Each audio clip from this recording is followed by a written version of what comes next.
Bernstein for creating such a powerful music ministry for us. Thank you so very much.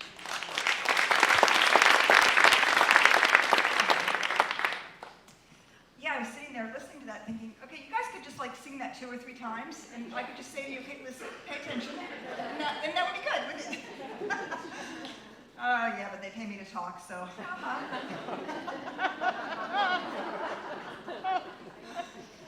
All right. So as you may know, our annual theme this year is our new purpose statement: discover wholeness, celebrate connection, ignite transformation. And so today, this month, we're really focusing on discovering things, discovering spiritual truths and principles, discovering the spiritual reality that we live in and that moves in, through, and as us. And so allowing ourselves to go back to those very basics from which our teaching springs. So one of the things that we discover in the science of mind, right, that comes early in the science of mind is this notion that there is Ernest Holmes, the founder and author of the science of mind, he says there's 2 pillars to our teaching: love and law. Sometimes we use the words presence and principle. So there's the divine mystery, the divine reality, the divine experience of communion that we have with a loving presence. And there is the impulsion of love that is the very impulsion of life to express itself. And we are constantly seeking to align ourselves with this truth. We're constantly seeking to experience our communion, our oneness with the divine, and by extension, then, our oneness with each other and our oneness with all that is. Because this is the presence that is expressing itself as each one of us. There's tremendous agreement in all of the spiritual traditions from which Science of Mind has drawn and woven together this teaching. There is a great deal of agreement that we live in a spiritual universe. And that this spiritual universe, whatever we may call it, whatever foundational name we may give it, whether we call it God, or we call it divine mystery, or any other name we give it, there are 2 things that we agree on as foundational. That first of all, another name for this divine mystery is love, and that it is the creator, the creative force, the creative power in the universe, and that all things come from that divine mystery, from that spiritual reality. So the question we are left with, of course, is, well, how does that work? How does something which is spiritual, non-material, non-physical, absolute and infinite in every way, shape, or form, how does it become physical reality? How does the one become the many? In the Tao Te Ching, it says the one became the 2, and the 2 became the 3, and the 3 became the many thousands of things that we see. The pre-Socratics struggled with this. The Christian mystics have worked with this. I mean, this is the question. How does this one divine mystery, this one love, this one presence become creation? So that's what we want to talk about today. We want to discover the process. We call it the creative process. And the creative process we discover the universal law. What we look for is this understanding about creation. And this universal law is called the law of cause and effect in our teaching. We call it the law of cause and effect. It's the universal principle, which is how creation unfolds. We can look in many scriptures. Fundamentally, we look in our Judeo-Christian heritage, the Christian scripture, the Jewish scripture that says in the beginning, God said, "Let there be light." And there was light. There wasn't an acorn. Or a car, or a star, right? God said that let there be light, and there was light. Do you see a perfect relationship from the intention, the word, the spoken word, the intentionality, that movement? There was the idea in consciousness, and that then became the form. The Platonic, this is called the Platonic ideal in Greek philosophy, and we see it over and over and over again, woven through all of the philosophical and spiritual traditions. We know it from the New Testament, from our Christian heritage, as you have believed, it is done to you. In the New Testament, the master teacher Jesus is reported to have said this. As you have believed, it is done to you. Not as you've hoped or wished or worried about or manipulated or figured out or wanted it to be. As you have believed, it is done to you. Right? Again, a powerful statement of this relationship. There is a mental and spiritual cause behind what we express or experience in the world. This universal principle, these universal laws, there's lots and lots of iterations of it and ways that we say it. For those of us who, those of you who have seen The Secret, the secret is that there is this universal law. That is the secret. And it hasn't been a secret because it's been being talked about for 10,000 years. So it's not much of a secret. The secret is that we think that we pretend that we don't know it. This is really what happens. We forget that it's operating and we don't use it. So the other ways in which the law of cause and effect can be heard or talked about in current metaphysical principles, right? The law of attraction, the law of circulation, the law of correspondence. We hear what you put out, you get back. What comes around goes around, right? These are all different ways of talking about this universal principle. And we intuitively know that it's true. We intuitively know. We don't even need to be studying deep spiritual or metaphysical principles. We intuitively know these things. In Buddhism and Hinduism, it's called the law of karma, which is translated into the law of cause and effect. For every created thing, for every effect, for every experience that we have, there is a mental and spiritual cause. We see this not only in the spiritual reality, but we can, let me rephrase that. One of the things that we do in the science of mind is we try not to simply believe something. We try to actually engage our whole being, our beliefs, our rational mind, our ability to think things through, and our physical observation, because our spiritual principles have to actually make sense to us. And so one of the things we do is we look in the natural world and we see how does the natural world operate.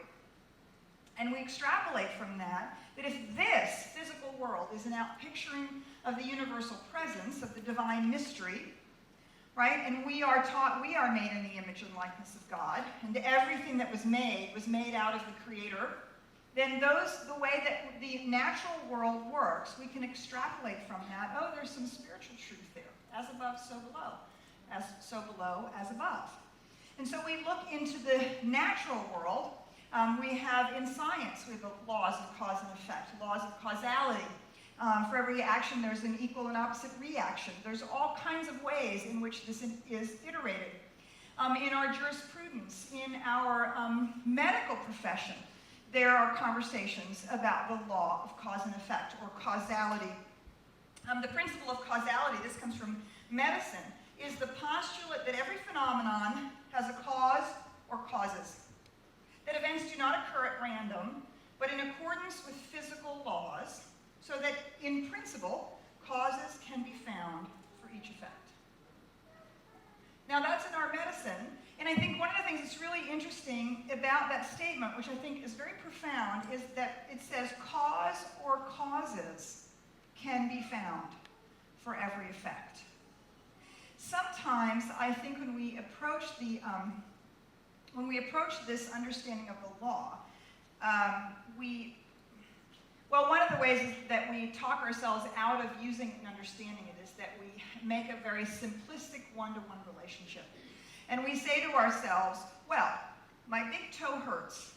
I don't remember ever thinking or believing that my big toe was going to hurt, so clearly I'm not responsible. I did not cause my big toe to hurt, right? Okay, you laugh. I didn't ever expect to get fired from my job. I never expected to get divorced. I never expected for this terrible thing to happen to me. I never expected for that person to talk to me. I never had a thought about this happening. How many of us have said that? And because we don't see a one-to-one direct relationship to the effect, then we don't take responsibility for the experience that we're having. But as we see, there are cause or causes that produce the experience. It's not always a direct one-on-one. Sometimes it's very around the corner. Sometimes when we're doing our prosperity work, right, and we don't feel like we're having the experience of abundance and prosperity in our life, and we're doing our new cause, I'm prosperous and prosperous and prosperous and prosperous, and it's not happening, it might not be because that's the issue. The issue might be, I don't know that I deserve my prosperity. Or the issue might be, maybe I'm not worthy. Or the issue might be, oh, prosperity is really hard to get. I don't want to work that hard. Do you see? It's not always a single cause. It's not always that obvious.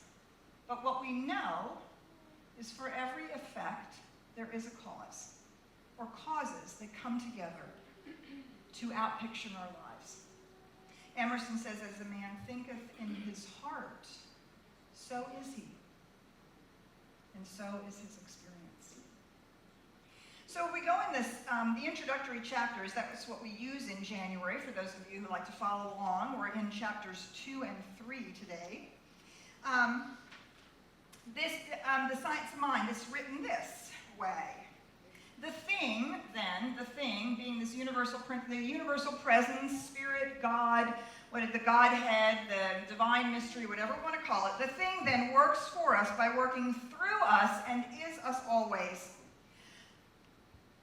It spreads itself over the whole universe and shouts at us from every angle, but it can become power to us only when we recognize it as power. Only when we recognize that there is this law and that it is operating. If we say we can only experience a little good, then we shall experience but little good. Right? As you have believed, so be it done unto you. Therefore, our belief sets the limit to our demonstration of a principle which of itself is without limit. It is ready to fulfill everything because it is infinite. So it is not a question of its willingness nor its ability. It is entirely a question of our own understanding. Goes on to say, how much can we believe? As much as we can believe will be done unto us. Right? That's the law of cause and effect. There's this universal, infinite reality that's seeking to pour itself in and through and as us. And the measure of our experience is measured by the measuring cup that we ourselves are holding. And that measuring cup is the shape of our beliefs. We are surrounded by, immersed in, and there is flowing through us a creative something. Call it what you will. The sum total of all our thought, will, purpose, and belief creates a tendency in this law that causes it to react to us according to the sum total of that effect. Do you see not just a single cause, a single thought? The sum total of all of our thoughts, will, purpose, and belief creates a tendency in this law that causes it to react to us according to the sum total of that belief. In psychology, they call it a self-fulfilling prophecy. The children will rise to the level of the expectation that they have of themselves. It's brought forward from a teacher. Do you see, in every realm, there is a way in which this is articulated, this law of cause and effect. He goes on to write, ignorance of the law excuses no one of its effects. So here's the deal. You don't turn the law on. Right? It's a universal law or principle. Right? So you don't wake up in the morning and announce to the world, okay, gravity, you need to be working now because I'm getting up. Okay, somebody thought that was funny. I thought it was funny. But we sometimes think that we're exempt from the law except for when we do our prayer work. Now I'm going to do my prayer work and I'm going to set the law in motion. No, actually the law is always working. It's always producing from the cause of our mental condition. It is producing the effect of our life. We don't turn it on. We don't turn on the principle of mathematics. Okay, I've got to total up my checkbook. I've got to register my checkbook. We don't switch on the principle of mathematics.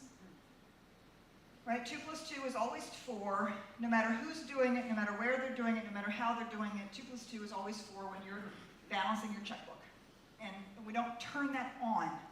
Do you see, we don't turn on the law.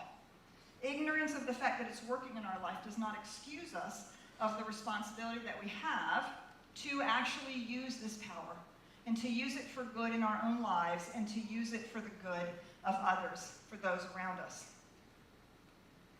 So we want to talk about how can we engage this law, this universal law of cause and effect. How can we really engage in it in a way that we're participating in this creative process, that we're not just sort of going along for the ride, but are actually participating in this creative process, because that's, of course, what gives us the ability to co-create with life our experience, our reality.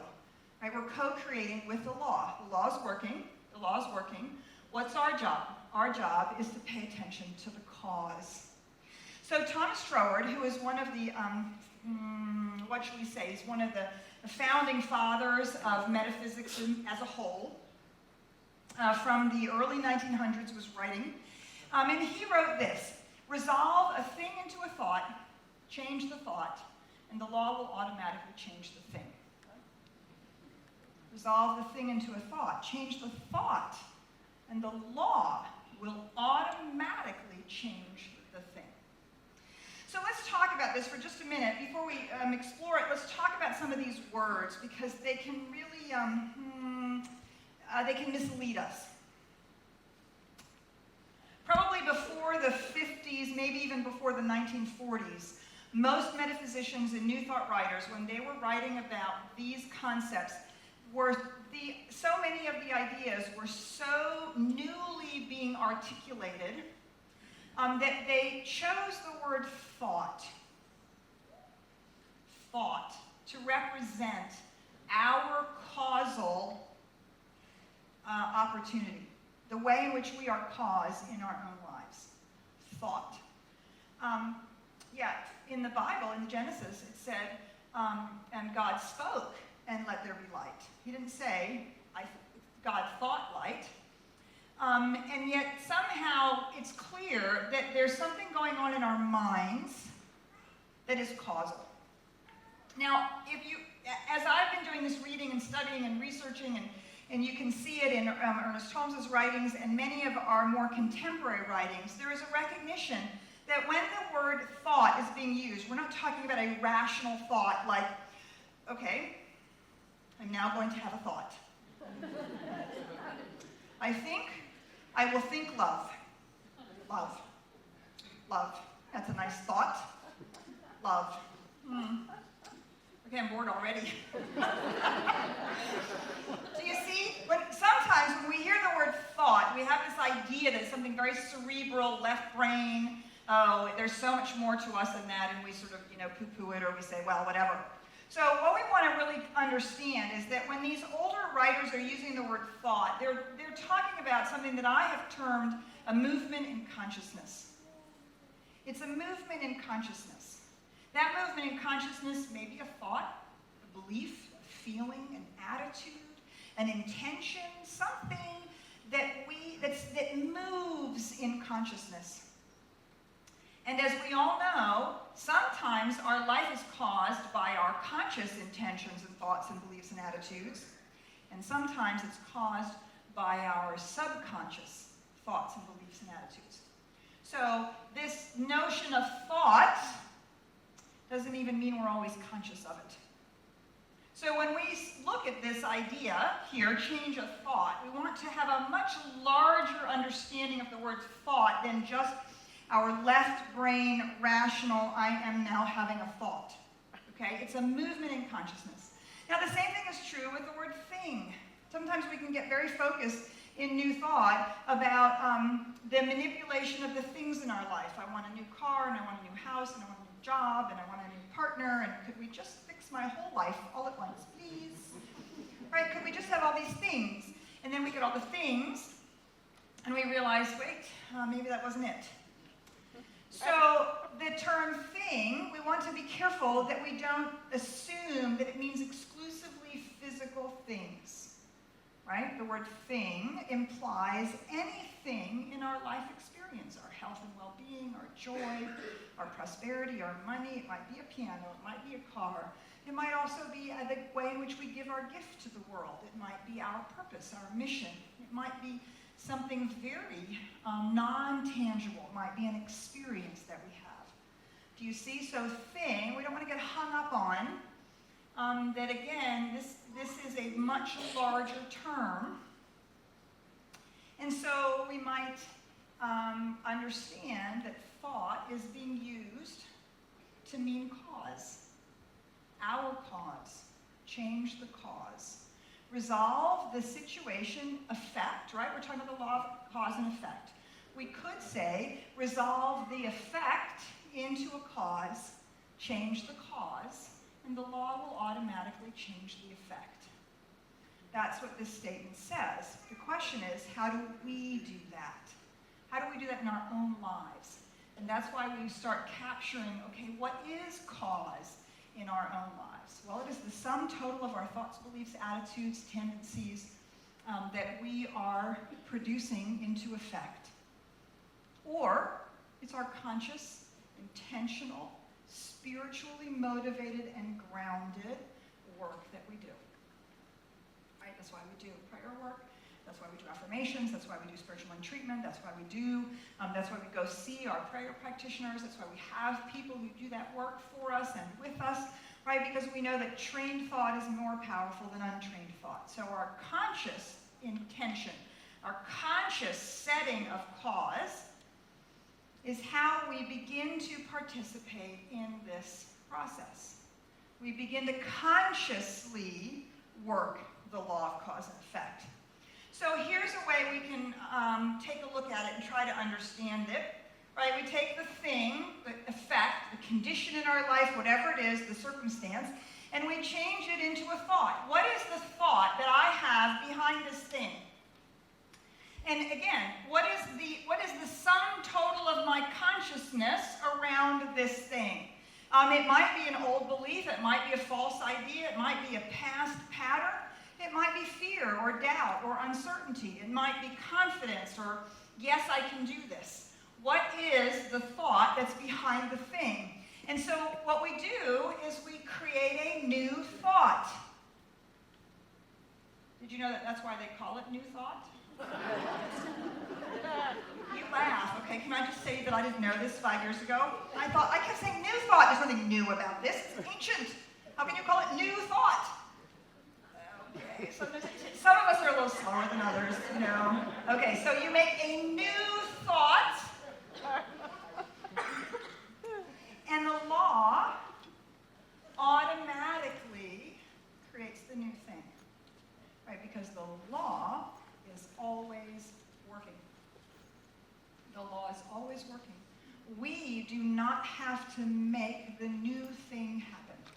We may have actions that are a part of it unfolding, that are our part to do in it, but we don't have to figure it out and make it happen. The universal power is what we're relying on, the creative process. God said, let there be light, and there was light.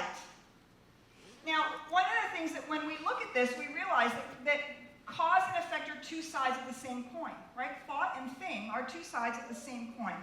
You can't have one without the other. If you have something in your life that you are not happy with, that is not what you wanted, or if you are working towards something in your life that maybe isn't yet a reality for you, there is a thought, a movement in consciousness that's going on behind that. You can be assured of that.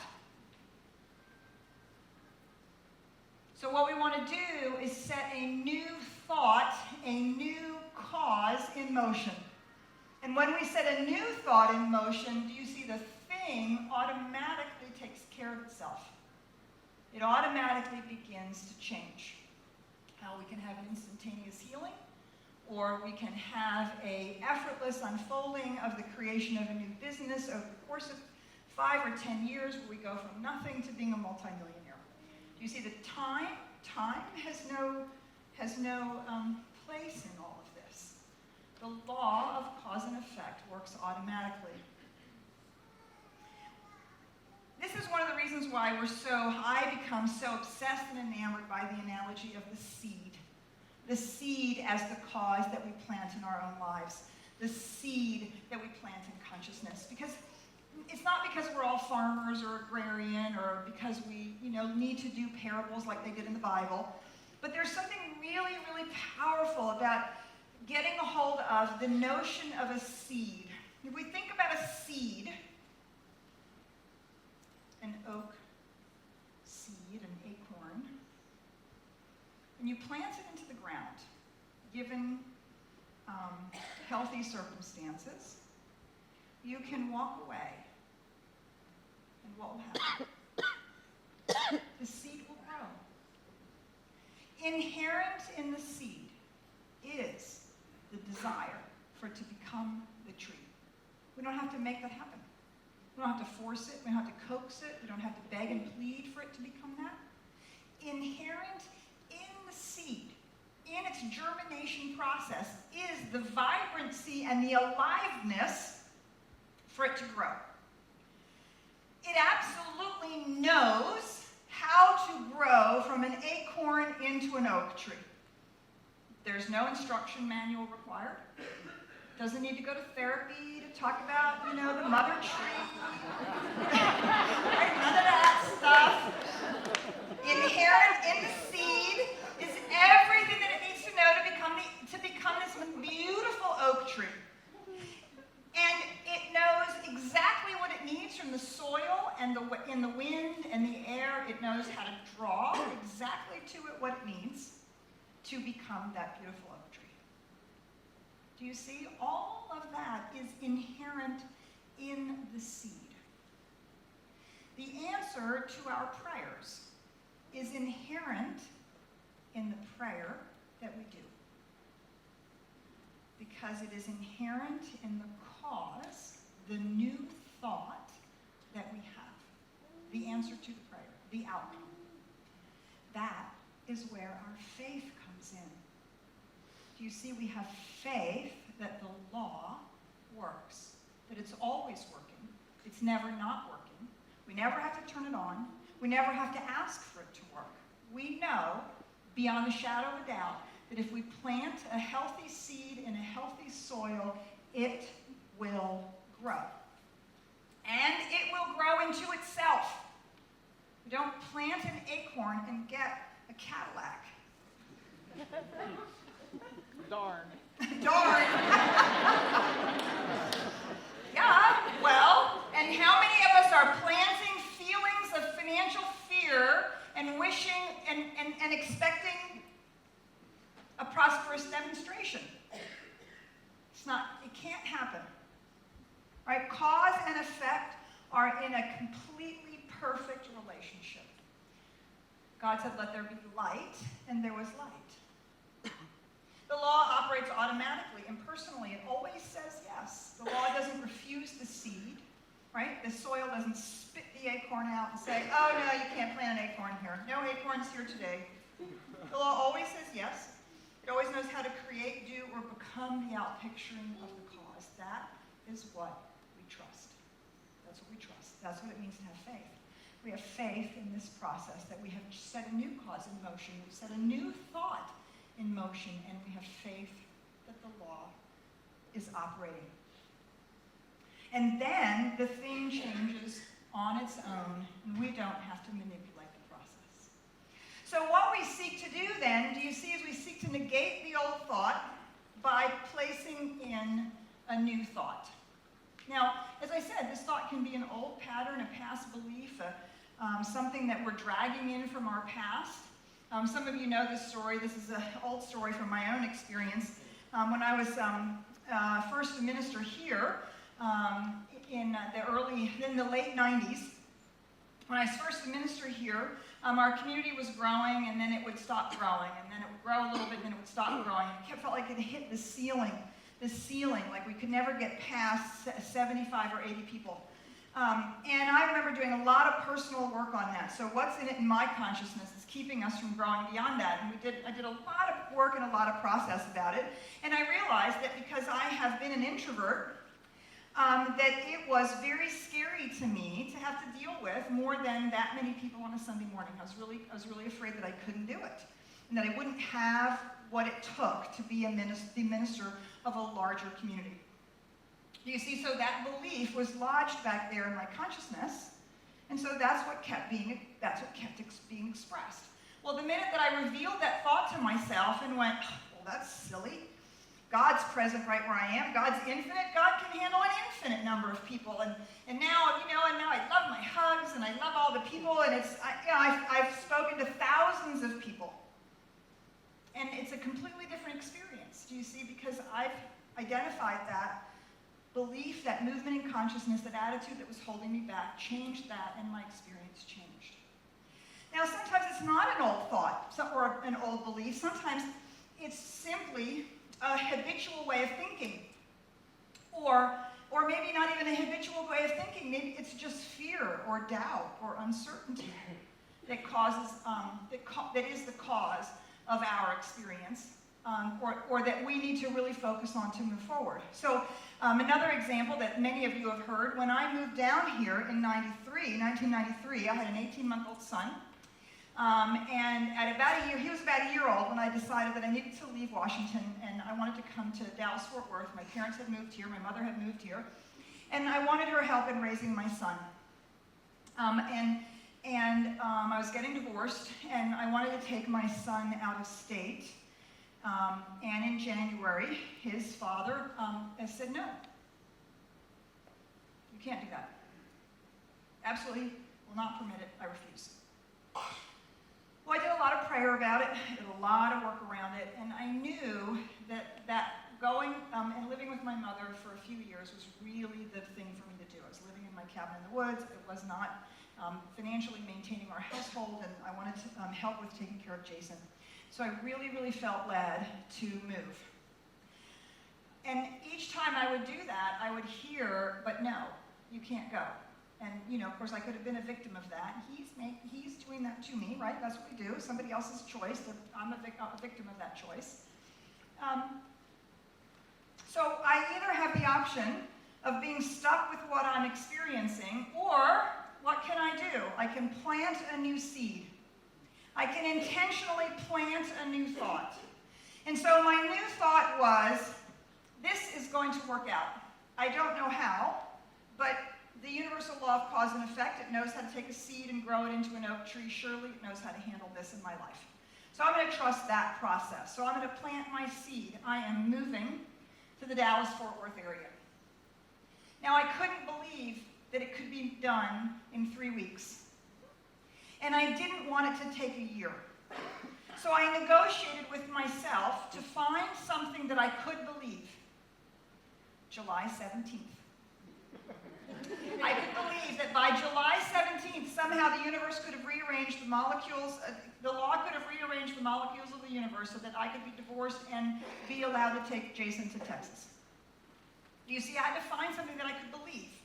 Not so sure that I would panic and think, oh, this will never happen. Not so far in the future that it wasn't something I could really commit to. I found a date that I could believe. So on January 5th, I rented a truck to move on July 17th. Okay, law, what are you going to do about that? I'm moving. I planted my seed. I am moving, and you better get your act together, because I don't know how this is going to work out. 5 days before we moved, my ex-husband signed the divorce papers and permitted me to take Jason. My house was already packed up. And I still didn't know whether I was going to get to go or not on the human physical level. Do you see? But I knew in consciousness, because I'd set a new thought in motion, and I'd set a new cause in motion, that I could believe. It was a little bit of a push, I really had to step out on my faith and trust that law, that it would know how to do that. And I moved my feet. I had the meetings I needed to have with my ex-husband. I had the meetings with the attorneys I needed to have.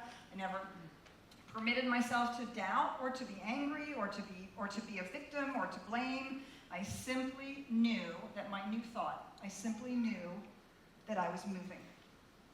And sure enough, on July 17th, I put all my belongings and my son in my truck. And Jason and I moved to Texas. So do you see, sometimes you have to know what that old thought is. Other times, what we really are doing is simply not allowing an old thought to interfere, and we're just planting the new one. But this is how it works, to enter into the creative process, to participate in co-creating our own lives, and to recognize that there is a power in the universe. It is ours, there to use. It's available to us. And that's how we express life to its fullest. So, so this is the last thing I want to say. So how do you know what the thought is? You become aware. You practice becoming aware of what's going on, of what you're thinking and feeling, right? We use our spiritual practices to change the thought.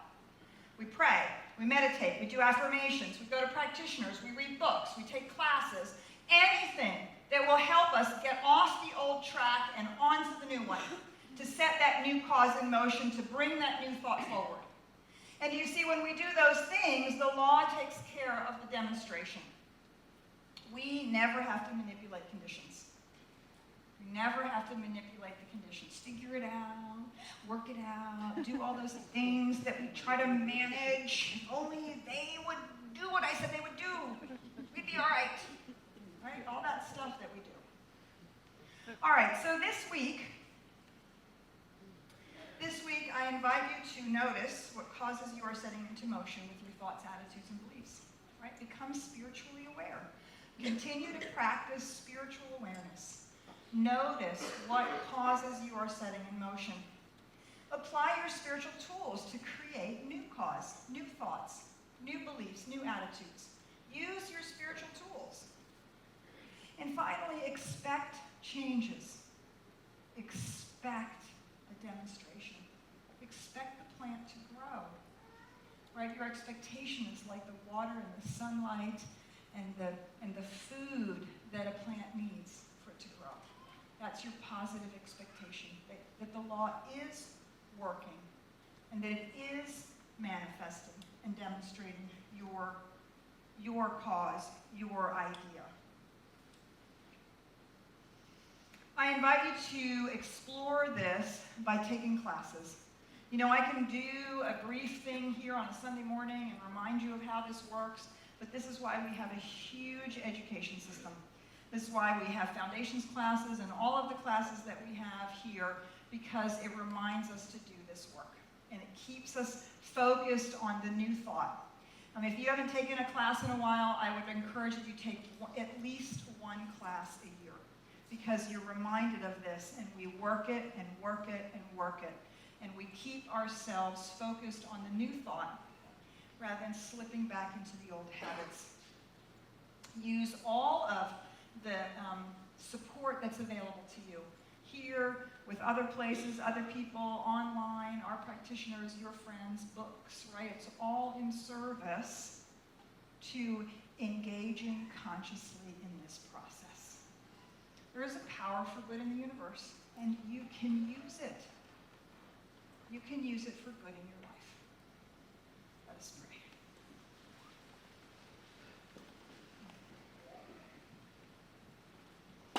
So I just invite you to breathe into that deep and quiet center place. It is here that we touch the presence, and it's here that we know the truth. The truth that there is one presence, one power, one life, one love, one law in the universe. And it is present and operating all the time, everywhere. In all places, in all circumstances, and in all situations, and most importantly, right in our own lives. Right now. Right now, the love of the universe is present, and the law of the universe is available to us. Right now. We don't have to become any more spiritual than we are in this moment. We don't have to learn any more tricks or techniques.